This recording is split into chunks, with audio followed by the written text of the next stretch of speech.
Boozed and Confused is a comedy and weird topic podcast. Adult language may be used, probably by me. While our episode topics may be educational in nature, we are not responsible if your children start dropping the F-bomb to their kindergarten class. Listener discretion is advised.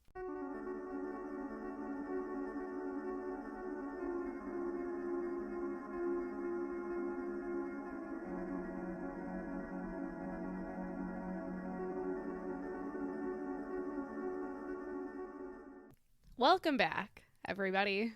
Oh, we were just jumping Hello. in. We're We're just cannonball. Yeah, we accidentally took a week off. It was a mental health we're check. sorry, week. yeah. We're fine. It was Don't enough of a say mental health sorry. check that I didn't even write a, hey, we'll be back next week, because I Oh. did not have the energy to.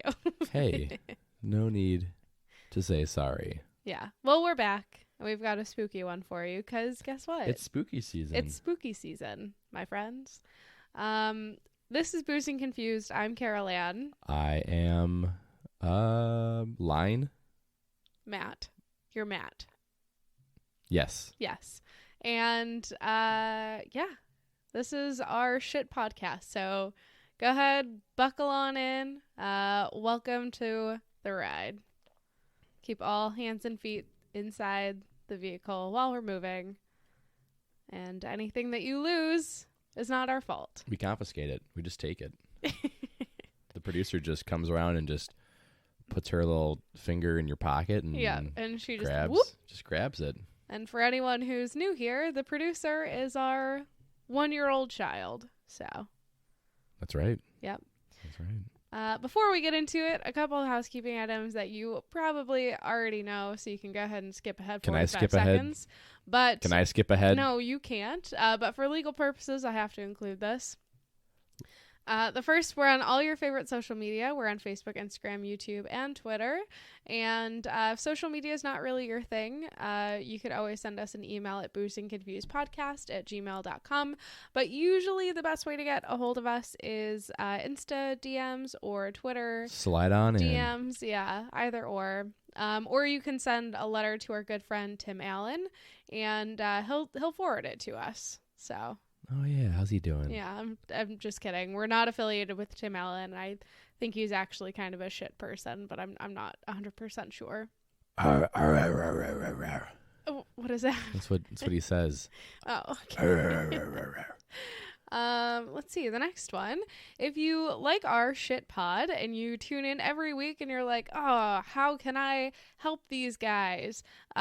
We don't give out our address. We don't have a PO box for you to send us booze. So the next best thing that you could do is by leaving us a review and or subscribing and following wherever you get your podcasts. It's super nice. And I can't remember if I mentioned this last time, but we actually have enough reviews on Spotify now to show up that we have like 4.9 star review on Spotify. That is inflated. I want to know who the fuck left a 1-star review just so I could read the comments. I think it was me. I think I left the 1-star review. It's like 2 children at the dinner table. But it's at school, so it's a lunch table. We think about you a lot. I hope they're still listening. Hate listening. Yeah, these guys are so stupid. It does always help for you to share our pod as well. So if your nan's in the nursing home and maybe she's trying to figure out something to do on a Friday night because bingo's already booked up, you just send our pod right along. Only if your nan has a foul potty mouth, though. And maybe some like memory loss. Just keep sending her episode 1, and we'll just inflate the crap out of our listens. Great. Yeah. Love that. Love that for us. The last thing that I think that we usually... Oh, wait, what are no, you no, drinking? Sorry, wait. What are you drinking? If you leave us a review and you that. take a screenshot of it and you send it to us, we'll send you a Boozed and Confused sticker for free. For free. Wherever you are. Free.com. It's free to you. It's not free to us, but it money. supports the U.S. Postal Service, which is an important, integral service in our country. We need it. We need it still. How else will the IRS tell you that you're in trouble? Because they won't call you and ask for Amazon gift cards. Yeah, no, they certainly do not. All right, what are you drinking? No, you. I'm drinking I'm Kirkland's finest sangria with an apple and clementine that I found in the fridge that are God knows how old. It's weird you say that because I'm also drinking Kirkland sangria with apples and like clementine cutie pieces cut up into it. Yeah. So it's Weird. really good. Who'd have thought? Enhancing the fruit. And yeah, the Kirkland sangria is like I think it's like a liter. It's a full liter and it's like $9. Can't go wrong with it. So highly recommend it. It's one of my favorites to pick up. Yeah, we don't have that much left. No, we don't. So we'll probably finish it You and all your today. friends really knocked that thing out, didn't you? Well, my friends, I have like 4 friends. Yeah, So, and 2 are over. 2 of them were here. 2 are over. Because we watched Hocus Pocus 2, which I thought was a great movie. So if you hated Hocus Pocus 2, don't at me. My brother, who I have one, said he fell asleep because he drank too much. During the first one. Yeah. Well, that's amateur hour. No, I think it's a great move. Drinking games. Nothing better than having a nice outdoor nap. Oh, that's nice. Nothing better. Well, speaking of outdoor naps, you know who else took an outdoor nap? Wait. I can go really dark with this. Who took an outdoor nap? Jack Nicholson in The Shining. Oh, okay. I thought you were going to talk about nope. Actually, nope. Not going to. No, we're not going to go there. I don't know what you're saying, but we're not going to go there. So, because it is spooky season, we're going to start off with one of my favorite places, which is the Stanley Hotel. It is a real place. We've in Colorado. Been there. Yeah, Estes Park, Colorado. It's beautiful. Gorgeous. Has a huge whiskey bar. One of the best old fashions I've ever had in my life. Which says a lot because Matt is an old fashioned snob, so not in a bad way. It's just you know what you like. I know what I like, and I like an old fashioned. They had bottles there that you could sample. That was like $400 a sample. For a sample. Yeah, the bottle was like thousands and thousands of dollars. Crazy. Yeah. The hotel itself is also really cool. There's a haunted tour that you could do that talks about a lot of the stories that we are going to go over. Very neat. Had a great time. And you can get a nice little drink afterwards or before. Yeah. Calm your nerves. Yeah. All work and no play makes Jack a dull boy. Yeah. All work and no play makes Jack a dull boy. Yep. All work and no play makes Jack a dull boy. I'm going to stop the pod here and just go ahead and publish. We can just send that, just me saying that. For the rest of the episode. That's all I'm going to write. Yeah. Great. Good. So anyone who is a movie buff or a Stephen King fan knows that the Stanley Hotel inspired the 1977 best-selling novel, The Shining. Fun fact that I just learned, that was, I think, Stephen King's 3rd published book ever, and it's what broke him into the horror genre, which is pretty cool. Really? Oh, or maybe cemented his name in the horror genre. So good for him. Really got a banger out on first couple tries there. Yeah, I mean, he only has a handful of books out anyway, so glad that one hit. Doesn't come out with a new book every 3 weeks. He's a real one-hit wonder. So what history and mysteries gave the Stanley Hotel its reputation of one of the most haunted hotels in the world? So we're going to talk a little bit about how the Stanley Hotel came to be because it is important. So it starts in 1903 with a man named Freeland Oscar Stanley. Freeland is not a name you hear very often. Let's bring anymore. it back. Bring it back. Freeland. So he was the Yankee steam-powered car inventor. So he has a little bit of money. He's got that old money. Oh, yeah, a little bit of money. He's got that old new money laying around. So like many people in the early 1900s, he's stricken with tuberculosis. And the treatment back then was fresh, dry air with tons of sunlight and a very hearty diet. So he follows in the footsteps of the tuberculosis-stricken patients before him and goes to the good old Rocky Mountains with his wife, Flora. Also a really pretty name. They did always recommend, just go get some fresh air. Oh, you got the consumption?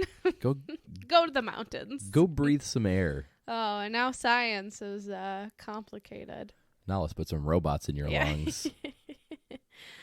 So they first go to Denver, Colorado in March of 1903. And by June, his doctor's like, you know what? Why don't you head on up to Estes Park, buy some overpriced fudge, get a sweatshirt for like $65 because you underpacked. So Stanley and Flora are like, wow, I'd love to spend $40 on mediocre fudge. And they then spend the rest of the summer in Estes Park. And wouldn't you know it, Stanley's health improved pretty dramatically. It was that fudge. It was that fudge. And, you know, just for historical correction's sake, it was not Stanley and Flora that bought a $65 sweatshirt because they underpacked. It was me when we went to Estes Park. So, fun fact, the mountains are cold. Laughing to hide the stupidity. So during their time in Estes Park, they completely fell in love with the area to the point where they decided to just come back every year. So fast forward a few years, it's like 1907. Stanley's back to his normal self, but he's a man of class. A man of class and that old money. And after a few years, he's like, I deserve more than this little shitbox that I've been in. He doesn't really love like the rustic accommodations in his summer home anymore. So he's like, you know what this place needs? What do you think? What do you think he said? We need a 5-star hotel. Well, okay. Yes. And 15 more places selling $40 fudge. So he like wants to turn Estes Park into a resort town. So it's in that same year, Hotel Stanley construction begins. It's only 48 rooms, so like pretty significantly smaller than what it currently is. But the audience was like moderately wealthy urbanites that were in Stanley's social circle. Can you imagine? Like, I just imagine they all probably are like the kind of like fart sniffers that like smell their own farts and they're like, yes. Yes, I ate creme brulee and steak earlier, and it's coming in nicely. So aside from the people in his social circle, the other people who visited the hotel were, you guessed it, people who also had tuberculosis, who needed that healthful climate. So in 1909, they complete the main hall and they complete the main hotel and the concert hall, and then they completed the manor in 1910. And so it cost around $500,000 to build back then.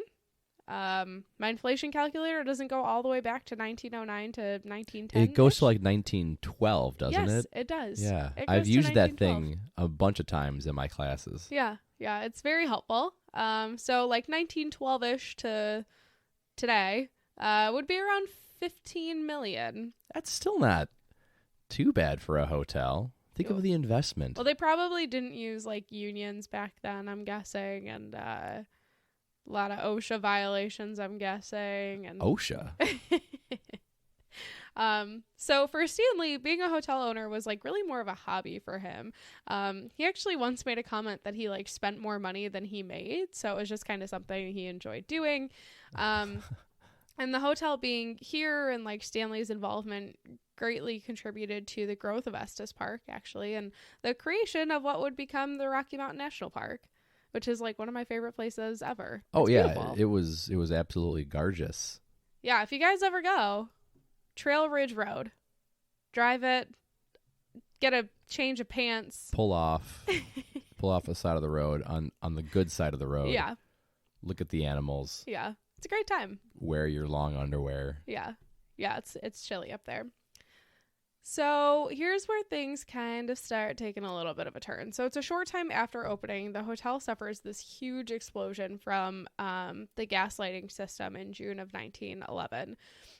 This little bit of the story I'm about to read is from eptrail.com. You can read the full thing. It'll be in the show notes if you're interested. So room 217 was the presidential suite. 217 was like an L-shaped room. It took up the space that now houses two rooms, 217 and 215. And on the evening of June 25th of that year, a thunderstorm cut the power and all of the hotel guests were taken down to the lobby while staff was charged with lighting the backup gas lamps. And so there was an unknown gas leak when chambermaid Elizabeth Wilson entered 217 with a lit candle.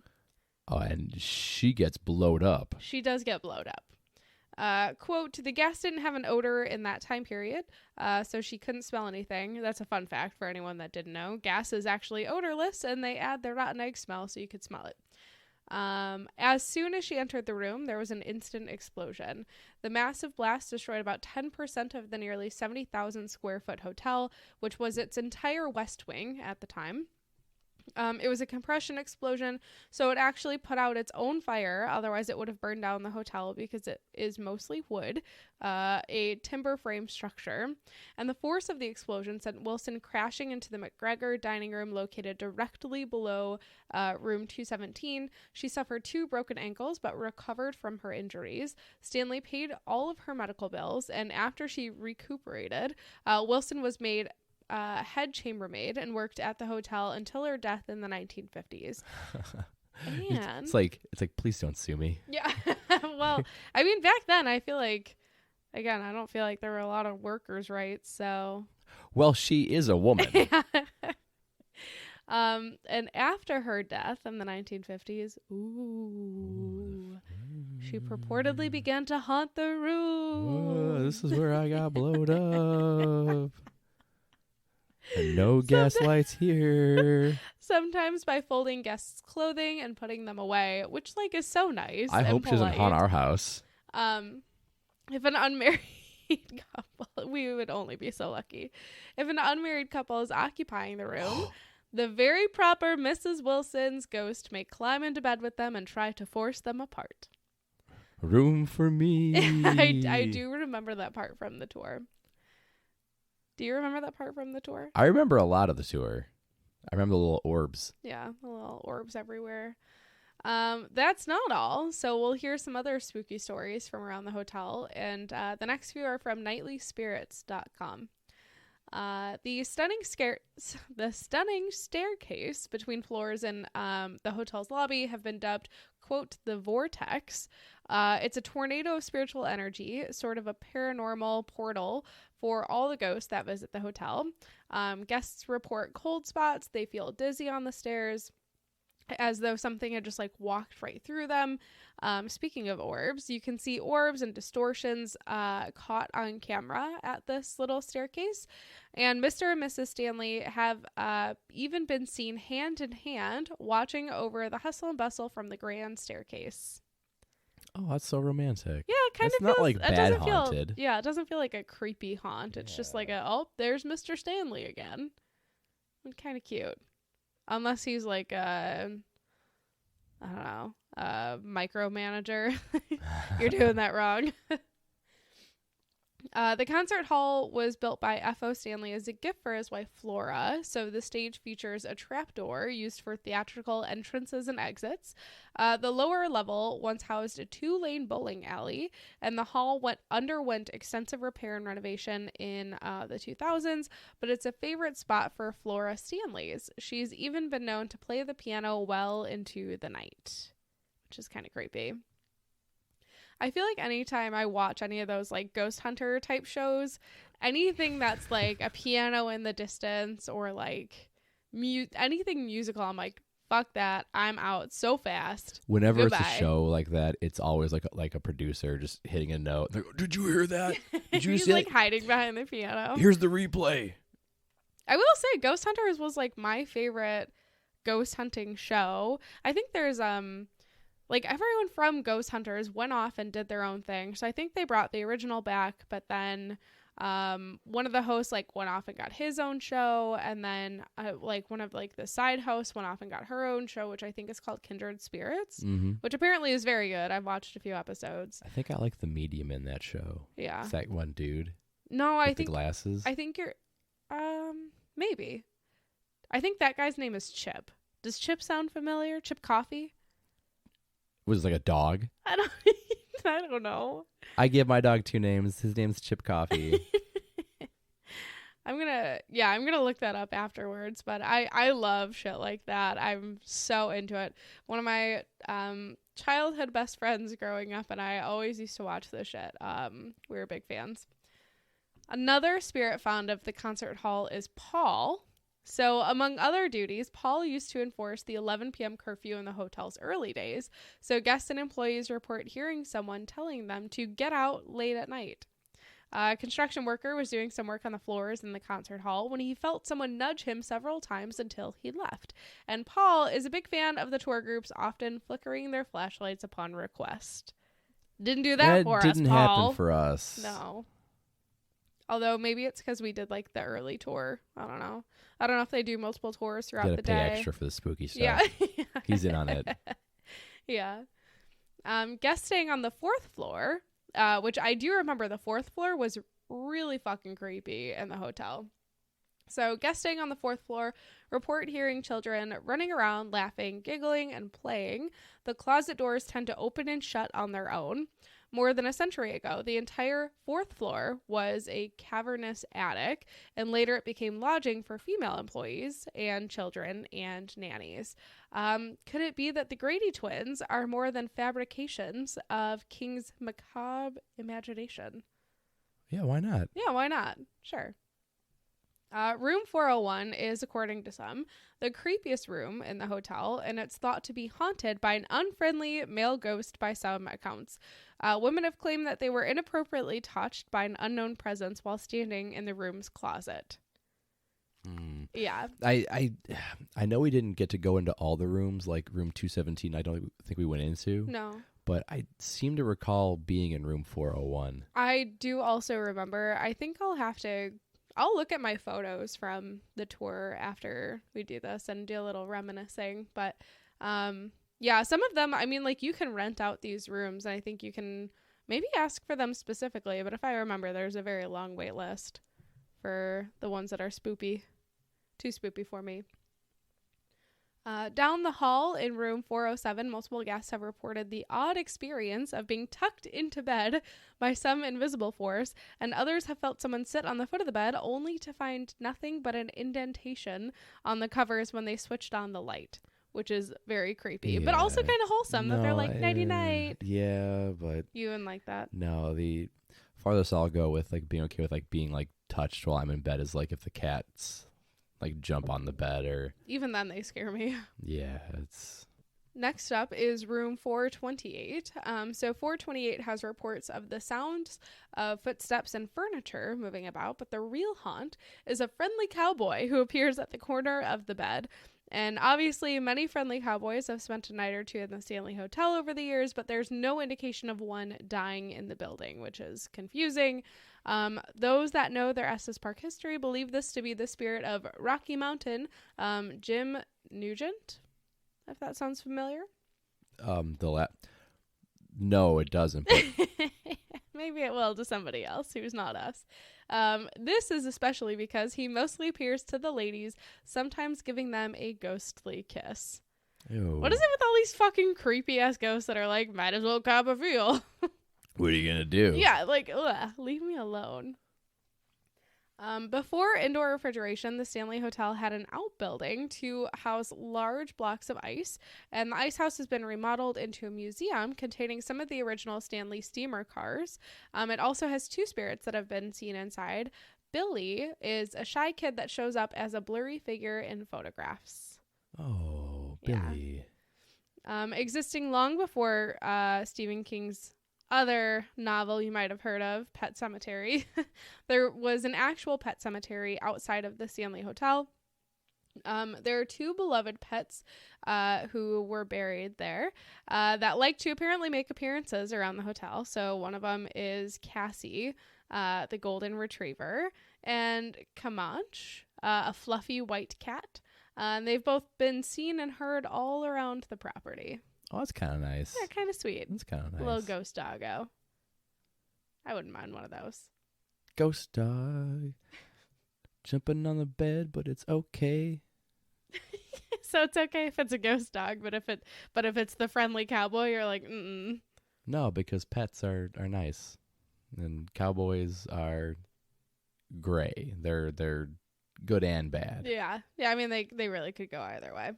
And last up is the caves beneath the hotel. So we did that. We did do that. So if you take the tour at the hotel, you'll get an in-depth look at the underground cave system that's beneath the hotel. So the caves have a high concentration of limestone and quartz, which some believe help capture like paranormal activity and energy. I do recall from the tour, they said some of the best paranormal photos that they've gotten have come from the caves, which also the skeptic part of my brain is like, there's probably a fuckload of dust down there. we took lots of photos and nothing jumped out.